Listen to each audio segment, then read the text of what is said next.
Lorena Sanchez. Miss PDGA, pinigililunan. So my question is, sa panahon po ngayon, uso ang fast food and mga instant meals.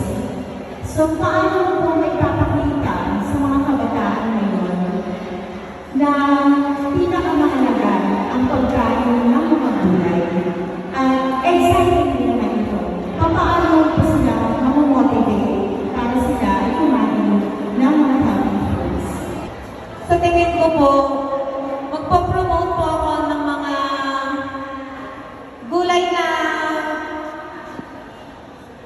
mas nakakaakit na makita ng mga mata, lalo na po ng ating mga bata. Dahil po, sa panahon nga po ngayon, dahil gusto ang fast food, nakakalimutan na po nila ang pagkain ng gulay. Kung magbibigay po tayo ng kaaya-aya o nakakaakit na luto ng isang gulay, maaari po silang maakit para kainin ito. Salamat po.